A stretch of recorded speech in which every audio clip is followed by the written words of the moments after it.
നമസ്കാരം. ആലപ്പി അഷ്റഫ് കണ്ടതും കേട്ടതും എന്ന എൻ്റെ ചാനലിലേക്ക് ഏവർക്കും സ്വാഗതം. ഒരിക്കൽ ഹൃദയത്തിന്റെ നടുവിലിരുന്നവർ ഒരു ദിവസം ഓർമ്മകളുടെ അരികിലേക്ക് മാറും. നമ്മെ കൂടാതെ കഴിയില്ലെന്ന് തോന്നിപ്പിച്ചവർ നമ്മെ കൂടാതെ ജീവിക്കാൻ പഠിക്കും. നമ്മൾ ഹൃദയത്തോട് ചേർത്ത് പിടിക്കാൻ ശ്രമിച്ചതൊക്കെ ജീവിതം അകറ്റിക്കൊണ്ടുപോകും. ചില ബന്ധങ്ങൾ ജീവിതത്തോടൊപ്പം അവസാനിച്ചാലും ഓർമ്മകൾ ജീവിച്ചുകൊണ്ടേയിരിക്കും. അനുഭവങ്ങളിലൂടെ ജീവിതം പഠിച്ച നടി മീര വാസുദേവ് യാത്ര ചെയ്ത വഴികളിലൂടെ നമുക്കുമൊന്ന് സഞ്ചരിക്കാം.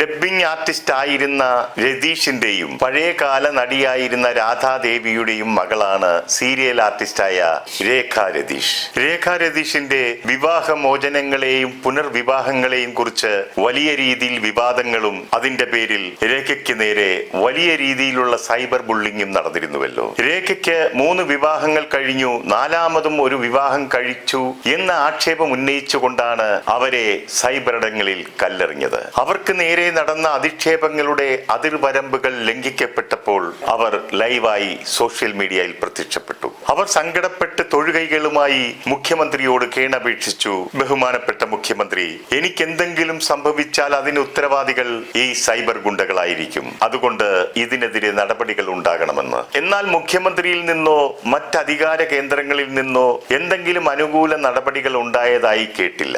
എന്നാൽ പൊതുസമൂഹത്തിൽ നിന്നും അവർക്ക് ആശ്വാസവും പിന്തുണയും ഏകിക്കൊണ്ട് കുറെ സന്മനസ്സുകൾ രംഗത്തെത്തിയിരുന്നു. അപ്പോഴേക്കും കലാമണ്ഡലം സത്യഭാമ ടീച്ചർ രംഗത്തെത്തിക്കൊണ്ട് പറഞ്ഞു, വസ്ത്രം മാറുന്നത് പോലെ ഭർത്താക്കന്മാരെ മാറിയാൽ ഇങ്ങനെയൊക്കെ ഉണ്ടാകും. അതിന് കിടന്ന് മോങ്ങിയിട്ടും പരാതി പറഞ്ഞിട്ടും യാതൊരു കാര്യവുമില്ല. ഇങ്ങനെ ഒരു തോന്നിയാസം ചെയ്തിട്ട് പൊതുമധ്യത്തിൽ വന്ന് പരാതി പറഞ്ഞ് മോങ്ങുകയല്ല വേണ്ടത്, മിണ്ടാതെ വീട്ടിലിരിക്കണമെന്നാണ് ടീച്ചർ പറയുന്നത്. ടീച്ചറുടെ ഈ അഭിപ്രായത്തോട് വിയോജിപ്പ് പ്രകടിപ്പിച്ചുകൊണ്ട് സ്നേഹ ശ്രീകുമാർ ഉൾപ്പെടെ പലരും രംഗത്തെത്തിയിരുന്നു.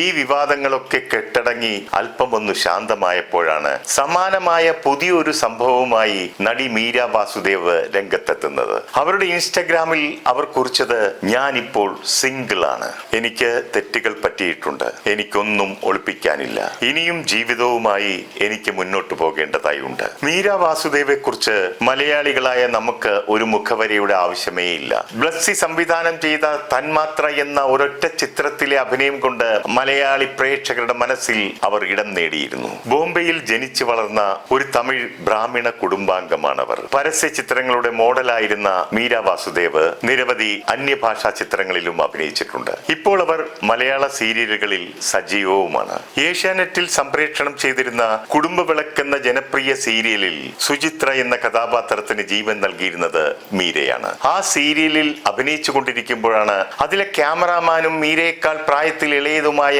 വിപിൻ പുതിയംഗവുമായി മീര പ്രണയത്തിലാകുന്നു. പിന്നീട് അവർ തമ്മിൽ വിവാഹിതരാകുകയും ചെയ്തു. നിർഭാഗ്യമെന്ന് പറയട്ടെ, ആ വിവാഹബന്ധം 1 വർഷമേ നീണ്ടു നിന്നുള്ളൂ. അവർ തമ്മിൽ പിരിയുകയാണ് ഉണ്ടായത്. ഈ വിവാഹബന്ധം വേർപിരിഞ്ഞപ്പോൾ വലിയ രീതിയിലുള്ള സൈബർ ആക്രമണവും ട്രോളുകളുമൊക്കെ ഏറ്റുവാങ്ങേണ്ടി വന്നതിന്റെ പ്രധാന കാരണം ഇത് മീരയുടെ 3ാം വിവാഹമായതുകൊണ്ടാകാം. ഇക്കാര്യത്തിൽ മീര പറയുന്നത് അനുഭവത്തിലൂടെ ജീവിതം പഠിച്ചു വളരണമെന്നാണ്. നമ്മുടെ സ്വന്തം സ്പേസിൽ നമ്മൾ കംഫർട്ട് ആകണമെന്നും അവർ പറയുന്നുണ്ട്. ട്രോളർമാരിൽ നിന്ന് വരുന്ന മോശം കമന്റുകൾ കൂടാതെ നിരവധി പേർ രംഗത്ത് വന്ന് പറയുന്നത് 4മത്തെ വിവാഹത്തിന് ഞാൻ തയ്യാറാണെന്നാണ്. എന്നാൽ മറ്റു ചിലർ വന്ന് പറയുന്നു, വിവാഹം കഴിക്കാൻ ഞാൻ തയ്യാറാണ്, പക്ഷേ എന്റെ കയ്യിൽ പണമില്ല എന്ന്. എന്നാൽ ചിലരുടെ അഭിപ്രായം മറിച്ചാണ്. ജീവിതത്തിലെ ഏറ്റവും മനോഹരമാക്കേണ്ട ഘട്ടം ജീവിതത്തിലെ ഏറ്റവും ലജ്ജാകരമായ ഘട്ടമാക്കി അവർ മാറ്റിയെന്നാണ്. ഇതിനൊക്കെയുള്ള മറുപടിയായിട്ടാകണം മീര പറഞ്ഞത് അനുഭവങ്ങളിൽ നിന്നും പാഠം പഠിച്ചു വളരണമെന്ന്. മീര ഇനിയൊരു വിവാഹം കഴിച്ചാലും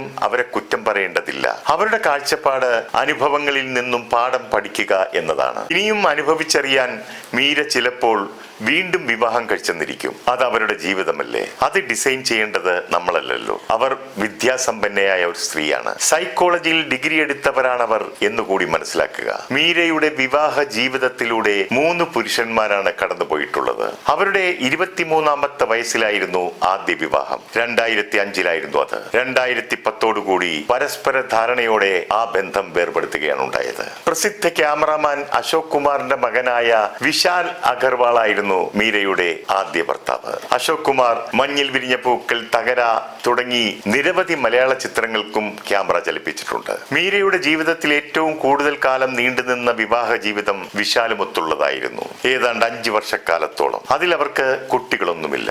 രണ്ടാമതായി അവർ വിവാഹം കഴിച്ചത് തമിഴിലെ വില്ലൻ നടനായ ജോൺ കോക്കനെയായിരുന്നു. തമിഴിൽ പാ രഞ്ജിത്ത് സംവിധാനം ചെയ്ത ആര്യ നായകനായ സർപ്പട്ട പരമ്പര എന്ന ചിത്രത്തിലെ പ്രധാന വില്ലനായിരുന്നു ജോൺ കോക്കൻ. ബോക്സിംഗ് പശ്ചാത്തലമാക്കിയെടുത്ത ആ സിനിമയിൽ ജോൺ കോക്കനെ വളരെയധികം ശ്രദ്ധിക്കപ്പെട്ടിരുന്നു. ഈ ബന്ധത്തിൽ മീരയ്ക്ക് ഒരു ആൺകുട്ടി ജനിച്ചു. നിർഭാഗ്യമെന്ന് പറയട്ടെ, ആ ബന്ധവും അവസാനിപ്പിക്കേണ്ടതായി വന്നു. 4 വർഷക്കാലമേ ആ വിവാഹ ജീവിതത്തിന് ആയുസ്സുണ്ടായിരുന്നുള്ളൂ. ജീവിതത്തിലെ നെഗറ്റീവിനെ തള്ളിക്കളഞ്ഞു എന്നാണ് ഈ വിവാഹമോചനത്തെ കുറിച്ച് അവർ പറഞ്ഞത്. പിന്നീട് 8 വർഷത്തിന് ശേഷമാണ് വിപിനുമായിട്ടുള്ള പ്രണയവും വിവാഹവും ഒക്കെ. ഈ വിവാഹത്തിൽ മറ്റുള്ളവർ കണ്ടെത്തിയ ന്യൂനത എന്തെന്ന് വെച്ചാൽ വിപിനുമായിട്ടുള്ള മീരയുടെ പ്രായത്തിന്റെ അന്തരമാണ്. മീരയേക്കാൾ വളരെ പ്രായം കുറവായിരുന്നു വിപിന്. മറ്റുള്ളവർ പല കിംവദന്തികളും അവരുടെ വിവാഹബന്ധം വേർപെടുത്തിയതിനെ കുറിച്ച് പറയുന്നുണ്ട്. എന്നാൽ മീര പൊതുമധ്യത്തിൽ അതിന്റെ കാരണങ്ങളൊന്നും തന്നെ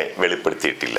സാധാരണ വിവാഹബന്ധം വേർപെടലിൽ കലാശിക്കുമ്പോൾ പരസ്പരം ചെളിവാരി എറിഞ്ഞ് ഉള്ളതും ഇല്ലാത്തതുമായ കഥകൾ മെനയുന്നതും പറയുന്നതുമൊക്കെ സർവ്വസാധാരണമാണല്ലോ. അതിൽ നിന്നൊക്കെ മീരയെ വ്യത്യസ്തയാക്കുന്നത് തന്റെ ജീവിത പങ്കാളിയായിരുന്നവരെ കുറിച്ച് മോശമായ ഒരാക്ഷേപവും ഉയർത്തുന്നില്ല എന്നതാണ്. മാത്രമല്ല അവരുടെയൊക്കെ നല്ല ഗുണങ്ങളെ കുറിച്ച് പ്രകീർത്തിച്ച് പറയുന്നതുമുണ്ട്. വൈരാഗ്യ ബുദ്ധിയോടെ അവരെ താഴ്ത്തി പറയുന്നില്ല എന്നത് മീരയുടെ വലിയ മനസ്സിനെ തുറന്നു കാട്ടുന്നത് കൂടിയാണ്. ആരും വിവാഹം കഴിക്കുന്നത് ബന്ധം വേർപെടുത്താൻ വേണ്ടിയല്ലല്ലോ. പൊരുത്തപ്പെടാൻ കഴിയാത്തിടത്ത് ബന്ധം വേർപെടുത്തുന്നത് ശിക്ഷയല്ല, അത് രക്ഷയാണ്. തമ്മിൽ കലഹിച്ചും സ്വസ്ഥതയും സമാധാനവും ഇല്ലാതെ മറ്റുള്ളവരെ ബോധ്യപ്പെടുത്താൻ വേണ്ടി ജീവിച്ച് ഹോമിക്കപ്പെടേണ്ടതാണോ നമ്മുടെ ഈ കൊച്ചു ജീവിതം? തന്മാത്ര എന്ന ചിത്രത്തിൽ മോഹൻലാൽ അവതരിപ്പിച്ച രമേശൻ നായർ എന്ന കഥാപാത്രം തന്റെ ഭാര്യ ലേഖയുമായി ശാരീരിക ബന്ധത്തിലേർപ്പെടുന്ന ഒരു കിടപ്പറ രംഗമുണ്ട്. അത് സാധാരണയിൽ നിന്നും വിഭിന്നമായി അതിന്റെ പെർഫെക്ഷന് വേണ്ടി കൃത്രിമത്വമില്ലാതെ ചിത്രീകരിക്കേണ്ട രംഗമായിരുന്നു. ബ്ലസ്സി ലേഖ എന്ന ഈ കഥാപാത്രമാകാൻ വേണ്ടി മലയാളത്തിലെ ചില മുൻനിര നടിമാരെ സമീപിച്ചിരുന്നു. എന്നാൽ മോഹൻലാലിനോടൊപ്പമുള്ള ഈ കിടപ്പറ സീനിനെ കുറിച്ച് കേട്ടപാടെ നടിമാർ പലരും ഓടി രക്ഷപ്പെടുകയാണ് ഉണ്ടായതെന്ന് പറയപ്പെടുന്നു. നമ്മുടെ മോഹൻലാൽ അല്ലേ ആള്, അദ്ദേഹം പെർഫെക്ഷന് വേണ്ടി ഒറിജിനലായി എന്തെങ്കിലും ചെയ്തു കളയുമോ എന്ന ഭയം കൊണ്ടായിരിക്കാം ഒരുപക്ഷെ നമ്മുടെ നടിമാരൊക്കെ ഓടി രക്ഷപ്പെട്ടത്. എന്നാൽ ഈ കഥാപാത്രത്തിനായി മീരയെ സമീപിച്ചപ്പോൾ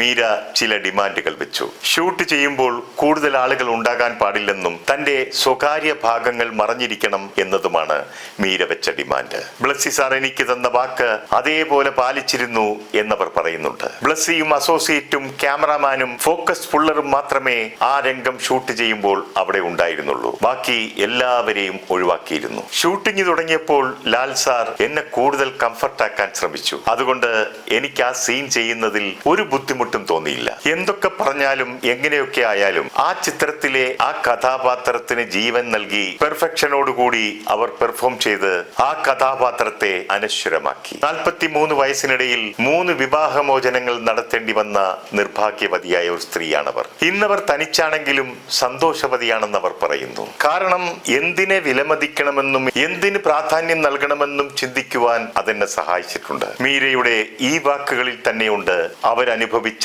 ജീവിത യാഥാർത്ഥ്യങ്ങൾ. മീരയുടെ മുൻപിൽ ഇനിയും ജീവിതവും സമയവും ബാക്കിയുണ്ട്. ജീവിത യാഥാർത്ഥ്യങ്ങളിൽ നിന്നും പഠിച്ച പാഠങ്ങൾ ഉൾക്കൊണ്ടുകൊണ്ട് നല്ലൊരു ജീവിതം കെട്ടിപ്പടുക്കാൻ ഇനിയും കഴിയട്ടെ എന്ന് ആശംസിച്ചുകൊണ്ട് നിർത്തുന്നു. നന്ദി, നമസ്കാരം.